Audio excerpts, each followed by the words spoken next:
Welcome back to Wellbeing Wednesdays, brought to you by the Tulane University Counseling Center. I'm one of your co-hosts, Shauna Fust. I'm a therapist at our center, and I'm joined as always by my lovely co-host. Hi everyone, I'm Dr. Janaki Flint. I'm staff psychologist here at the Counseling Center, and today we are joined by some wonderful guests from the Success Center. So please state your name and your roles, what you do. Hey y'all, my name is Kimberly Charlesworth. I'm the Director of Success Initiatives here at Tulane, and I work with students one-on-one, and this is my colleague Logan. Hi everyone, I'm Logan Chapman. I'm also one of the academic success coaches on campus. Great to have you guys. Welcome. So happy to have you. Thanks. Well, let's just get started. If you would, tell us a little bit about what happens at the Success Center. So our main role and what we do is, like I stated before, we work with students. All undergraduates are welcome to come in and anytime and work with a coach. And what we do is support students in their long-term and short-term goals, be it academic, social, professional, anything you're working on, habit building, value finding, all of those things come into the role of coaching. We're very present and future focused, so not a lot of that intense emotional background work, but sometimes, yes, some emotions as well as, like I said, those values and goal setting is what we focus in on. So coaching is really what students want it to be. It's student-led. If you have an idea of something that you want to work through and really set your mind on, or if you're feeling a little lost, or if you're feeling a little under-challenged even, coaching's the right fit for you. Awesome. Yes. I've always wanted to ask this question. So, because oftentimes I find myself sending students to the Success Center, right? Because sometimes they land in therapy for things that are really practical, like 1, 2, 3, right? Learn how to do this, and maybe your anxiety will abate, right? And so what I've seen is oftentimes how, the students making the transition into college too, it becomes really clear how and little that their high schools really prepare them for the college experience around how to study, how to properly organize and plan around this new schedule, right? So do you see a lot of that? And if so, how does that get addressed in the coaching experience? Yeah. Oh, go ahead, Kimberly. That is one of the number one things that we do work on. We really focus heavily on freshmen and even transfer students transitioning into Tulane. And what does that look like? What is building a routine, a schedule, and how are study skills different than what they were in high school? So all of that encompasses time management, motivation, organization, intrinsic, extrinsic motivation. All of those things are a huge part of what we do. And that is why goal setting is so important, because like knowing, I want to get organized. I want to feel like I have time to do my laundry and study. Or this one class is pulling my focus, but I need to also perform well in these other classes. That's all part of it, that searching for a better balance, but knowing that we're not always going to achieve that right away, and having the accountability of being able to talk with a coach is part of that, like support, encouragement, and you're working on your action steps towards getting better at better time management, because it's going to look different when you're here, as well as just the life things that you have to balance out with your academic life here. Yep. So you're sending them to the right place. For sure. Yay! Logan, did you have something to add there? I think Kimberly covered a lot of it. I think I would mostly add that I think the beauty of coaching is that we are going to meet you where you are, right? So you might come into the university with, I've been using a planner all of high school. I've been using that. And so we're not going to be overly redundant. I'm not going to sit there and preach a planner to you if you're already using it. What we are here to do is, like Kimberly was saying earlier, is we're building a skill set. We're exploring what's going to make sense for you, because a planner, as an example, doesn't work for everybody. And so that's ultimately what we're here for as coaches, that you can you can hear everything kind of preached to you. What is the ultimate answer for any of these subjects? But ultimately, we're going to take all that into account and see what makes the most sense for you moving forward. That's Yeah. an excellent point, because you're right. Sometimes a planner can really be overwhelming. Oh, for sure. It's overwhelming for me. I don't use a planner. It freaks me out. So I get it. It's like, you want me to do what now? Yeah. I guess I'm wondering too then, it sounds like it's, such an individualized approach. Could you give our listeners an idea of what their first meeting with you might look like, what they could expect? Yeah, we can definitely discuss that. I think what's really great is our first meeting is, again, it's about meeting them where they are, right? So a lot of time our first meeting is really just building that foundation. Like any relationship, the hope is that we are going to see you multiple times. I think it's the only way we really get actual results. It's okay if you come in one time and it's not for you. That's awesome. But ultimately what we're here to do is kind of lay that foundation and say, like, this is what coaching is. Let me explain to you the best I can and see how it supports you. And ultimately, though, as well, what's great about us is that we're also going to make sure that you are getting the resources you need. So we make sure in all of our first meetings with any student, it's our first interaction to say, okay, what's coming up for you? Where are you at? And sometimes they just might need a little nudge to the tutoring center, or maybe we're sending them y'all's way. And so our first meetings are all about just kind of building that relationship, seeing where they are, and then seeing where we want to go together. Because ultimately, it's a partnership. It's me and them together. I'm not guiding them. I'm just there to support them. Yeah.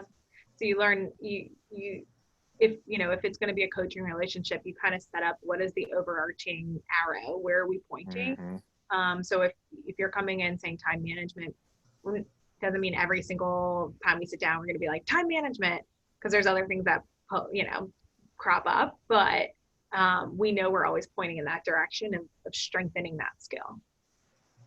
Sure. Pretty awesome. Okay.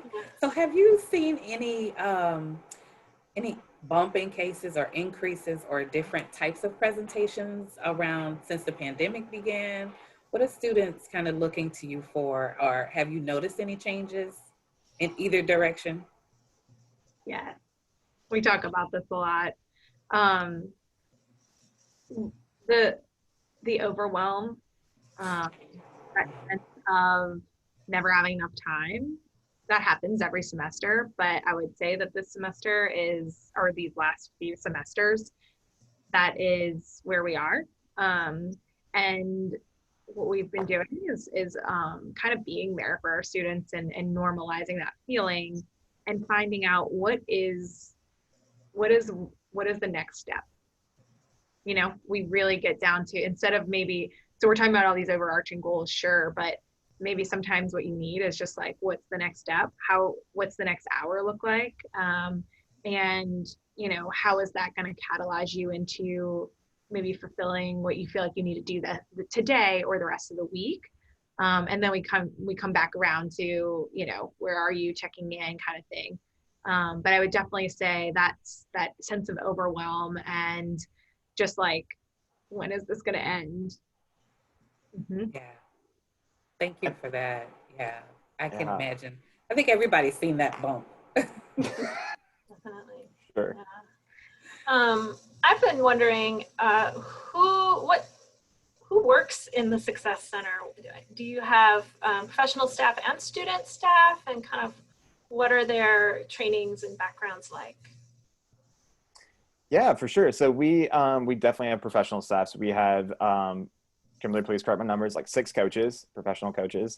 I can't do math well. But we also, on top of the 6 professional coaches, we also have peer success leaders that one of our fellow coaches trains, and in all the techniques that go into a coaching meeting. What's really great about the peer success leaders, though, is that they can really relate to a Tulane student, obviously better than we ever could. I never went to Tulane. It's been years since I've been out of college. And so what they're able to do is to, again, about meeting the student where they are. They can really relate to the everyday life of being a Tulane student. So yes, we have peer success leaders, and then we also have the professional staff members. Yeah, Awesome. thank you for that. Peer piece is really important on college campuses. For sure. Looks like Janaki got frozen for a minute. Oh, there she is. Kind of tailing on that last question, how do students then access y'all and get paired with a coach? That's great. So every student here has a coach, has a professional coach that is looking out for them. And you probably, if you are a current student, you've probably heard from your coach several times throughout the semester. So you can always search success in your inbox and you'll see the I'm in button on the bottom of your emails. However, an easier way, success@tulane.edu, schedule with a coach. Boom, you're right there. Or if you're more drawn to a peer, sometimes our students that maybe are thinking about like, is Tulane the right place for me? Sometimes they want to talk to a professional coach, but sometimes it's easier to talk to a peer about transferring or the possibility of like finding a different fit for yourself here. The peer success leaders are also on there. Open schedules, you can find who you'd like to talk to by looking at the bios, and you can schedule with an individual coach, or you can just go with schedule and find the first available coach and talk to them. So many points of access. Love that. Yeah. So many. Wow. Yeah. Thank you for this. This is like an education Right. for me too. Right. Because I can tell you that it makes perfect sense, because it seems like whenever I have sent a student your way, it seems to really positively impact the work I'm doing with them as well. Like they'll come back and say, oh, I went to the Success Center, and they seem to have so much more agency over what they're doing. So whatever it is y'all are over there doing, keep doing it. We feel the same way though, because we partner so much with, getting that first step into your center, and that helps balance what we talk about too. So it helps us, our strengths, come out in our meetings, and your strengths can be in your meetings, which is really nice. So like that partnership of the students that we gosh, thank goodness. Yeah, it's a perfect collaboration. Yeah. It totally is. And I mean, I see it a lot. So I'm very grateful for it. So let's kind of move to present day, shall we?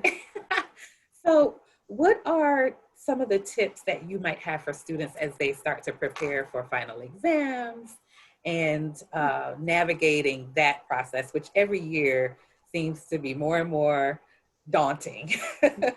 So what kind of suggestions or advice would you give to students as they try to navigate this today, in these next coming weeks, days?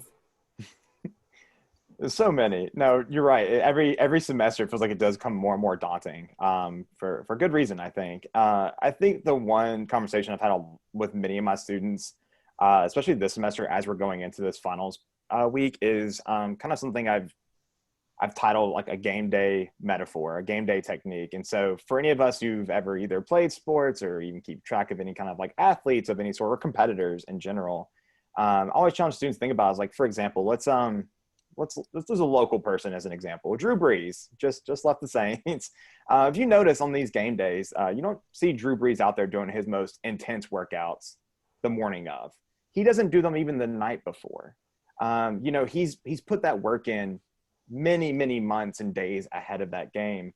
And so that's something I challenge students to think about as you go into these, even any big test, but especially finals, is that, what does it really ultimately serve you to try and cram and try and do all this studying the night before and even the morning of? Like, what is that really doing for us mentally as we go into that test, and kind of carrying that metaphor through and into many different ways, not to stretch it too much, the metaphor, but also like treating our body, like viewing it holistically, right? Like, what are we putting into our body that's going to make us, feel productive and feel efficient? The sleep, again, any good competitor or athlete, they're not going off like many of our students, like 2 hours of sleep. It's just not feasible. And so I challenge my students to think about that as they go into these tests.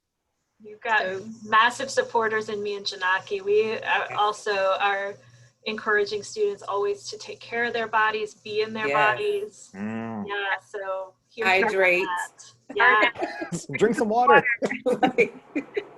Sometimes it can be just that simple. Yeah. Kimberly, were you going to add something? Yeah, it's just like, that's the message, is like that now is the time.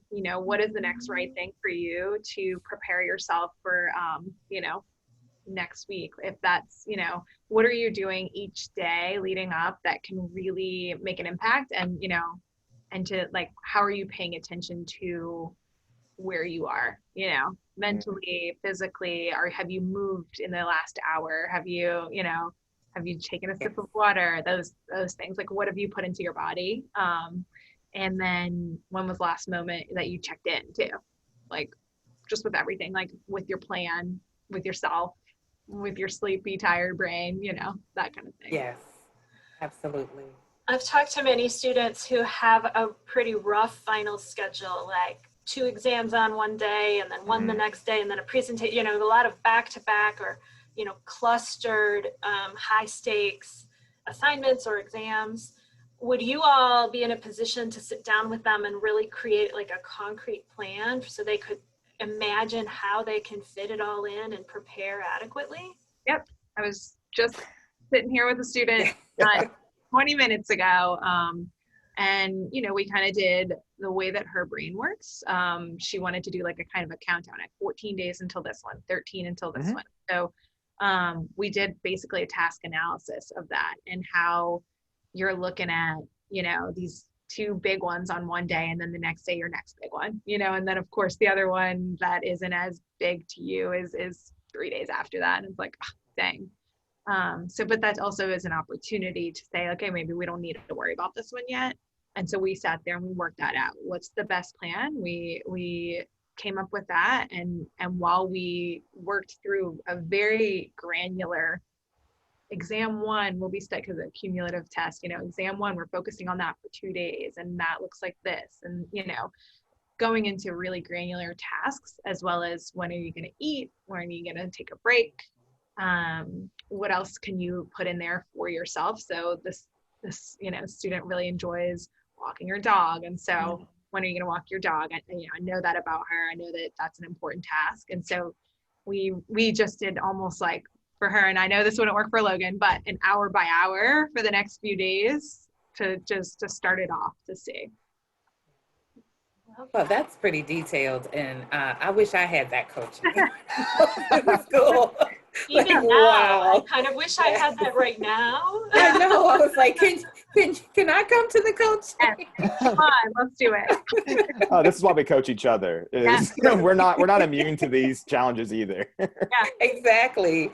So another question that I have that I've often thought about, like we talk to our students a lot about procrastination. And I'm sure you probably are too. So what are also some of the things that you share with students about procrastination and how to manage themselves through so that they can kind of manage some of those urges to avoid work? Yeah, that's a great question. And I think it's worth noting too that procrastination looks different for everybody, right? We don't all procrastinate the same way. And I think to build off of that, what usually in our conversations with students is that it's usually tied to their concept of time management.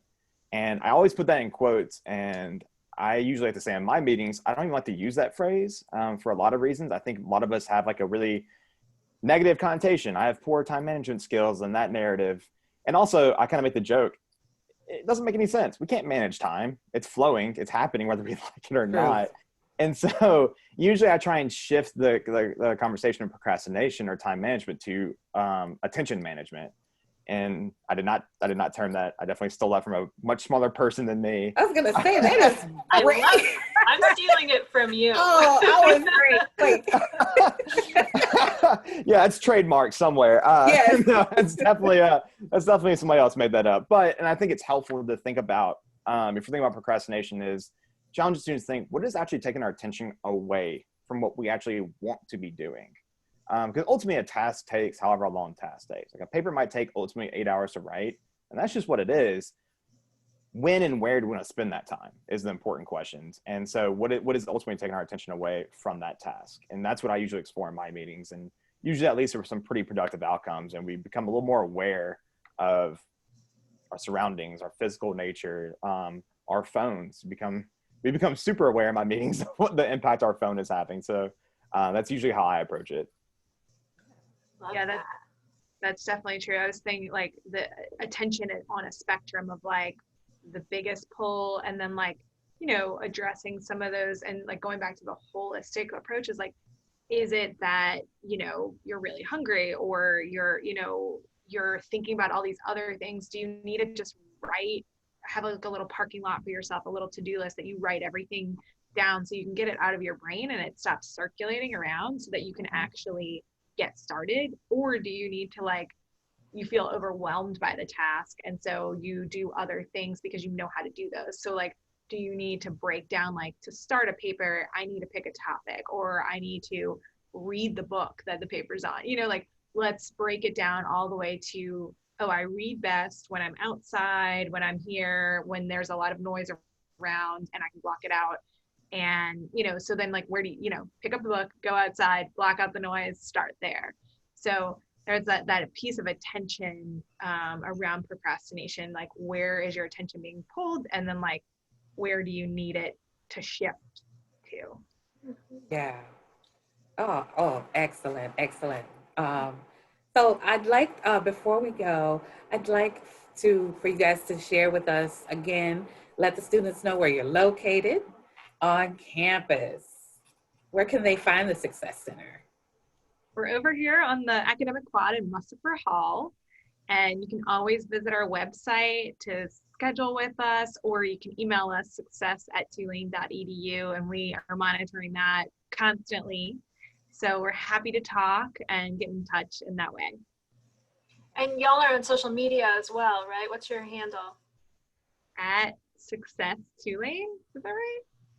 Sounds right. Yeah, I'm gonna say yes. Yes. You'll find us. Yes, Yeah. we'll be pushing out a lot of these tips and tricks. So we always we put pauses in, we have things where you can screenshot and make a background of your phone that gives you some gentle reminders about your day or some motivation. So yeah, and then you'll also see all of the things that are coming up. So we try to make it a really positive space online. Yeah, y'all have some events coming up, some study breaks and things like that. Yeah, we sure do. So the week of the last week of classes, we'll be having in the afternoons about 3 to 5 over here at Mustapher Hall. Fingers crossed, weather permitting, it's going to be outside. Again, that's always a challenge here, as we all know. But yeah, so we'll be having some events there. Again, that Monday, the last day of classes kicking off, we'll have some events where we're just encouraging students to come by, kind of reintroduce you to Mustapher Hall. Hey, we're here. This is where you'll be coming hopefully next semester. But also just really encouraging students to get some vitamin D, go outside, get some sunshine, kind of break up the study cycle. So we'll have some snacks, we'll have some goodies to give away. And then beyond that, we'll also be holding what we call a finals boost, is early in the morning for all those people who kind of traversing across campus to go to their finals. We'll be out there with some coffee, some high spirits to kind of cheer you on as you're going. Just to get that little boost you might need to go into that final. Some food, here's an orange, some coffee, go crush it kind of attitude. Yeah. It's amazing. Oh, awesome sauce. Yes. Now, is there anything that we haven't talked about that you'd like to share with students on the outro? Anything any last words that you'd like to share about the center, or that you'd like for students to know? You can come see us anytime. It's never too late in the semester. It's never too late in your Tulane journey. We are really happy to connect with you wherever you are, whenever. And over the summer too, we're here. Yeah. Oh yeah, that's right. Let's not forget summer. Yeah, for sure. We're around. We're definitely around in summer. And then, and beyond that, I would just add, get some sleep. Go sleep. Get some sleep. It's so important. Get sleep. Sleep. I concur. Yeah, me too. I'm going to go ahead and share my screen. Sorry, I'm going to go ahead and share my screen really quickly, just to remind our viewers about how to access the counseling center. Having difficulty. There we go. Maybe. All right, so just a reminder, the counseling center is now housed in the Diebold complex, also known as the parking garage, on the first floor, actually in the former home of the Success Center. Right. Many moons ago. So we're inhabiting such a positive space. Love I was it. going to say, do you recognize the building? I do. I'm like, oh, there it is. There's home. And the entrance now to the counseling center is on the side of the building that faces the Riley Center, if you're looking for that. Reminder about our hours: we are open till 7 p.m. Monday through Thursday, and we close at 5 on Fridays. And how to access the counseling center is to give us a call, and we'll schedule you for a same-day consultation appointment with one of our clinicians. So you just call 504-314-2277. One of our lovely patient representatives will get you connected with one of our staff. That meeting will be a chance for you to talk about what your concerns are, and the clinician will offer some recommendations. And by the time you wrap it up, you should have a plan in place. And very often, the plan is helping you connect with other resources on campus, including the Success Center. I think, our relationship is definitely in both directions. And as Janaki often says, on our campus, it's make one phone call and you will find your way into all of this wonderful support. We're really grateful to have Or you. one click or two. Yeah. Or walk in a door. Yeah. Walk in Yeah. a door and you will find the other doors. For sure. We're so happy that you joined us today, and thank you for being such a wonderful part of our Tulane family and wonderful partners to us. And I look forward to continuing to work with you in the future and hearing about all the great work that you have already done and coming up in the future, because you guys are so creative with these ideas. Indeed. So thank you so much for being here Many and thanks. for joining us today. For having us. Thank you so much. Appreciate it. With that, we will say goodbye. We'll be back here next Wednesday with another episode of Wellbeing Wednesdays. And don't forget to follow TU Campus Health on social media and Success Tulane on social media, and to always be updated on what's happening at both of our centers. With that, we'll say goodbye. Be well, everyone. Thank Bye, y'all. you.